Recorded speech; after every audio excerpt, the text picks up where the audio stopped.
கர்த்தருடைய பரிசுத்த நாமத்துக்கு மகிமை உண்டாவதாக.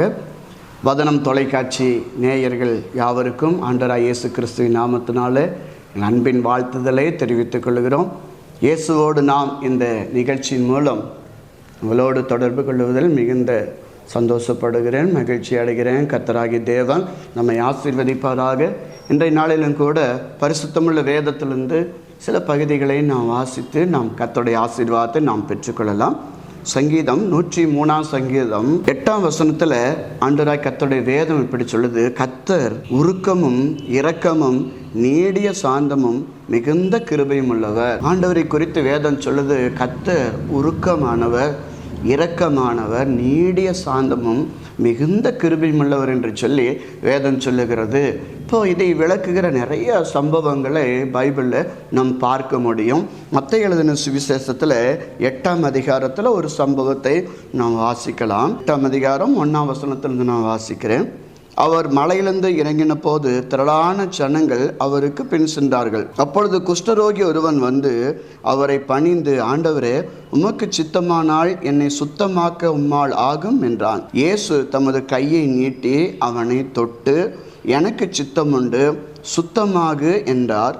உடனே குஷ்டரோகம் நீங்கி அவன் சுத்தமானான். கர்த்தருக்கு அன்பானவர்களே, ஆண்டவராகிய இயேசு கிறிஸ்து அவர் பிரசங்கித்து மலையிலிருந்து இறங்கி வரும்போது திரளான ஜனங்கள் ஆண்டவரோடு கூட வந்தார்கள். அப்பொழுது ஒரு குஷ்டரோகி ஆண்டவரிடத்தில் வந்து இந்த காரியத்தை கேட்குறான். ஆண்டவரே, என்னை சுத்தமாக்க உமக்கு சித்தம் உண்டா என்று கேட்குறான். அப்போ அந்த நாட்களில் குஷ்டரோகம் வந்தவர்களை ரொம்ப சபிக்கப்பட்டவர்களாக நினைப்பார்கள்.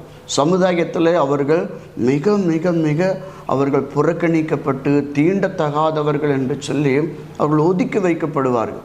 இப்போ குஷ்டரோகிகள் ஊருக்குள்ளே வாழக்கூடாது. அதனால் அவர்களை ஊருக்கு புறம்பே பாளையத்துக்கு வெளியே ஒரு குடிசையை அமைத்து அங்கே தான் அவர்கள் வாழ்ந்து கொண்டிருப்பார்கள்.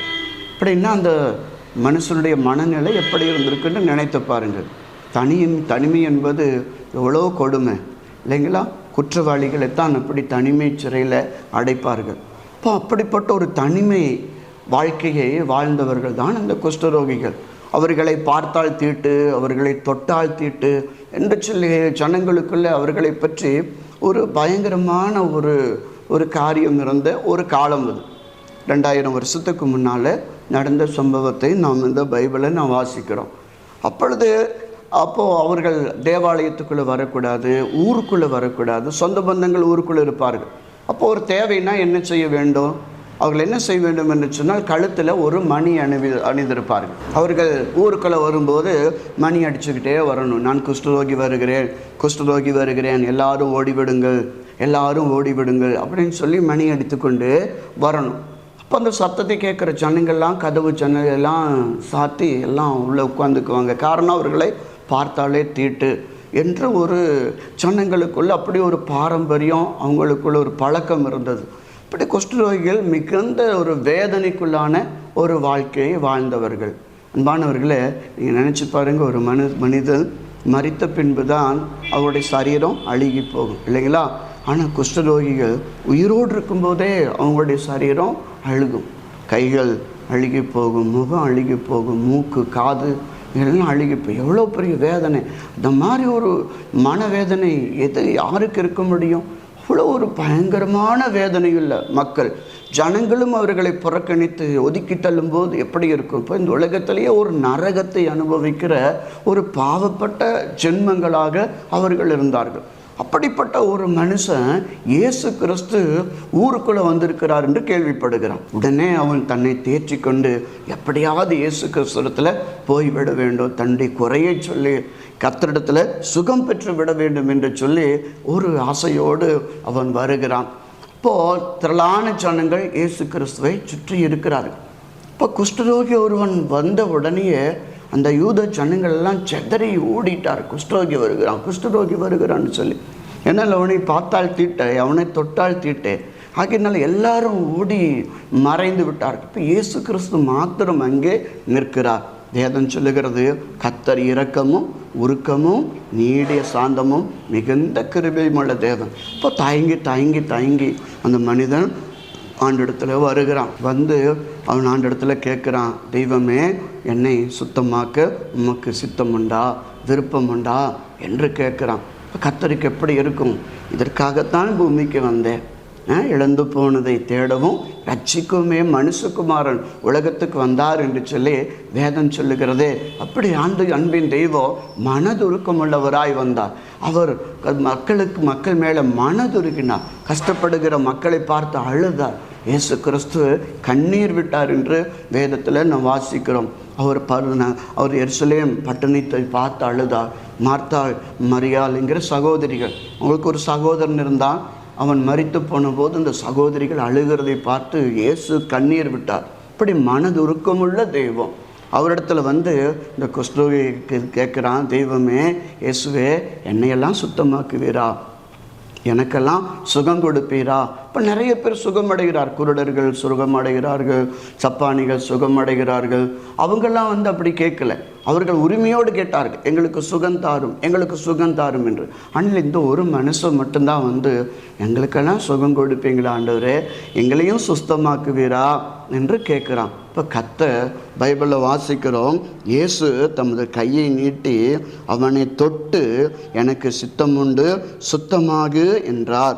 உடனே குஷ்டரோகம் நீங்கி அவன் சுத்தமானான். வேதம் சொல்லுகிறது, கர்த்தர் அவர் மேலே அவன் இரக்கம் வைத்து மனதுருகி தேவன் அவனை தொட்டார். அன்பான ஆண்டவருடைய பிள்ளைகளே, முதல் ஒரு குஷ்டரோகியை தொட்ட ஒரு யூத குலத்தில் வந்தவர் யாருன்னு சொன்னால் இயேசு கிறிஸ்து தான்.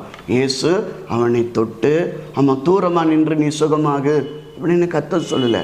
அவனை அருகில் அழைத்து அவனை தொட்டு அவன் தலைமையில கைகளை வைத்து நீ சுத்தமாக உனக்கு சுகம் உண்டாகட்டும் என்று சொல்லி தெய்வம் அவனை ஆசீர்வதித்தார். அவன் சுகமானான். கர்த்தருக்கு அன்பானவர்களே, நம்முடைய ஆண்டவர் அவர் இரக்கம் உள்ளவர், கர்த்தர் மனதுருக்கம் உள்ளவர். மத்தேயு 14ஆம் அதிகாரம் 14வது வசனத்தில் நான் வாசிக்கும்போது, இயேசு வந்து திரளான ஜனங்களை கண்டு அவர்கள் மேல் மனதுருகி அவர்களில் வியாதியஸ்தர்களாய் இருந்தவர்களை எல்லாம் சொஸ்தமாக்கினார் என்று வேதம் சொல்லுகிறது.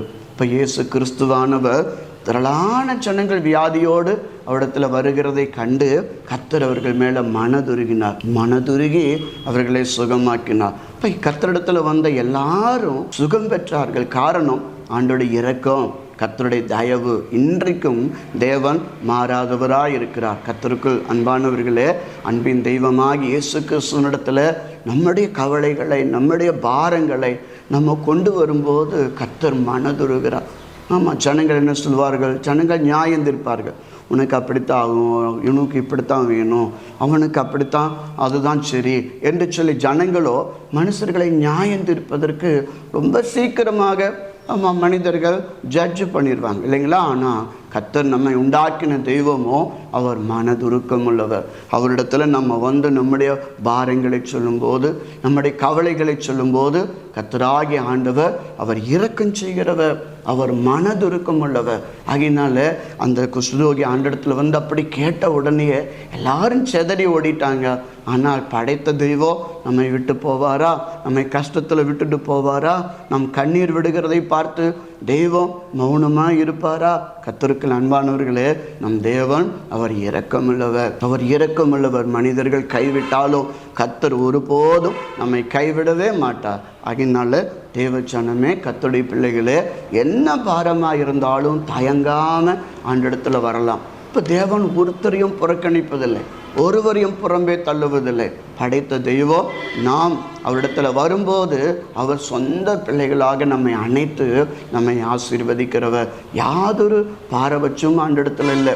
எப்படிப்பட்டவர்கள் தேவனிடத்தில் வந்து தெய்வமே கர்த்தாவே எனக்கு உதவி செய்யும், என்னுடைய பிரச்சனைகளை விடுதலையாக்கும் என்று சொல்லி நம் கடவுளிடத்தில் நாம் வேண்டுதல் செய்யும்போது அன்பின் தெய்வம் மனதுருகுவார், கர்த்தர் மனம் இறங்குவார். நிறைய பேர் இன்னைக்கு தனிமையை அனுபவித்து கொண்டு இருக்கிறாங்க. எனக்கு யாரும் இல்லை, என்னை புரிந்து கொள்ள யாரும் இல்லை, என்னுடைய மனசில் இருக்கிற கஷ்டங்களை யாரிடத்துல சொல்ல முடியும் என்று சொல்லி அவர்கள் யார் நம்முடைய கதையை கேட்பா என்றெல்லாம் தனிமையில் வாடுகிற மக்களை நமது நாட்களில் நாம் பார்க்கிறோம்.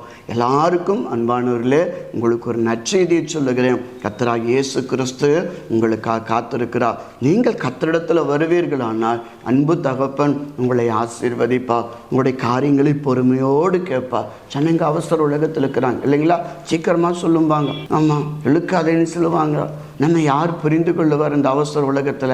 ஆனால் கர்த்தரோ நம்முடைய ஆண்டவரோ நமக்கு தயவு செய்வார். பொறுமையோடு நம்முடைய காரியங்களை கவனித்து கேட்டு நமக்கு கர்த்தர் தயவு செய்வார். வேதம் சொல்லுகிறது, கர்த்தர் இரக்கமும் உருக்கமும் நீடிய சாந்தமும் மிகுந்த கிருபையும் உள்ள தேவன். ஆகினால நம்மை ஆதரிக்க ஒருவர் உண்டு என்பதை அன்றைய சனமே மறந்துடாதீங்க. நம்ம எந்த காலத்திலும் எந்த நேரத்திலும் நம்ம தட்டுவதற்கு ஒரு கதவு இருக்கிறது என்பதை மறந்து விடாதீங்க. அந்த மனுஷனுக்கு கடைசி நம்பிக்கையாக இயேசு கிறிஸ்து தெரிந்தார். ஆமாம், கர்த்தருக்கு அன்பானவர்களே, கடைசி நம்பிக்கை ஆண்டவராகிய இயேசு கிறிஸ்து. இப்போ இயேசு கிறிஸ்து அவனை தொட்டு சுகமாக்கி அவன் முழு சரீரமும் அவன் சுகமடைந்தவனாக ஆச்சரியமாக தன் சரீரத்தை பார்த்து மகிழுகிறான். கர்த்தர் நம்மை மகிழ பண்ணுகிறவர், கர்த்தர் நம்மை ஆசீர்வதிக்கிறவர். அதனால தேவச்சனமே, கர்த்தருடைய பிள்ளைகளே, கர்த்தர் இருக்கிறார், தைரியமாக இருங்கள். எந்த காலத்திலும் உதவி செய்யவர் வல்லவர், எந்த நிலையிலும் உதவி செய்ய வல்லவர். எப்படிப்பட்ட பிரச்சனையானாலும் சரி கர்த்தர் மனதுருக்கத்தோடு நமக்கு உதவி செய்வார். அதனால் ஆண்டோடைய ஜனமே, கர்த்தருடைய பிள்ளைகளே, தேவன் இருக்கிறார் என்பதை மறந்து விடா. இது போல் நிறைய சம்பவங்கள் வேதத்தில் நம்ம வாசிக்க முடியும். கண்ணீர் விட்டவர்களோடு இயேசு கண்ணீர் விட்டார். ஆமாம், வேதனை அடைந்தவர்களோடு கர்த்தர் வேதனை அடைந்தார். அவருடைய பாரங்களில் கர்த்தரும் பங்கெடுத்து கொண்டார். அவருடைய வேதனைகளில் கர்த்தரும் பங்கெடுத்து கொண்டார். இப்படி அன்பு தகப்பனாகிய இயேசு கிறிஸ்து நம்மை ஆதரிப்பார். கர்த்தராகிய ஆண்டவருடைய கிருபை நம் மீது இருப்பதாக. ஆண்டவராகிய இயேசு கிறிஸ்து தாமே இந்த சத்திய வசனத்தின்படியாக உங்களை ஆசீர்வதிப்பாராக. நம்ம ஒரு நிமிடம் தலைகளை தாழ்த்தி நம்ம ஜெபிக்கலாமா? மகா கிருபையும் இரக்கம் நிறைந்த எங்கள் அன்பு தகப்பனே, நீர் மனதுருக்கம் உள்ள தெய்வம். எசப்பா, இந்த நிகழ்ச்சியை பார்த்து கொண்டிருக்கிற நம்முடைய பிள்ளைகளுக்குள்ள தேவ கிருபை பெருகட்டும் ஐயா. யாரெல்லாம் மனதுக்கத்தோடு எனக்கு யார் இருக்கிறார், என்னுடைய கவலை யார் புரிந்து கொள்ளுவார், என்னுடைய கஷ்டத்தை யார் போக்குவார் என்று சொல்லி தவித்து கொண்டிருக்கிறார்களோ ஒவ்வொருவரும் மேலும் கர்த்தாவே உம்முடைய கரம் வைக்கப்படுவதாகப்பா. கர்த்தர் விடுதலையாக்கி நீர் ஆசீர்வதியும். உம்முடைய பிள்ளைகளை ஆதரித்து கர்த்தாவே இயேசுவே உம்முடைய அன்பினாலே உம்முடைய பிள்ளைகளை கர்த்தாவே எல்லா பிரச்சனையும் விடுதலையாக்கி கர்த்தர் ஆசீர்வதிக்க உம் பாதம் பணிந்து வேண்டுகிறோம். உமக்கே மகிமை கனம் துதியெல்லாம் உண்டாகட்டும். அருமை இரட்சகர் இயேசு கிறிஸ்துவின் பரிசுத்த நாமத்தில் தாழ்மையா ஜெபிக்கிற எங்கள் ஜீவனுள்ள நல்ல பிதாவே, ஆமேன் ஆமேன். கர்த்தர் தாமே உங்களை ஆசீர்வதிப்பாராக. கர்த்தருக்கு மகிமை உண்டாகட்டும். ஆமேன்.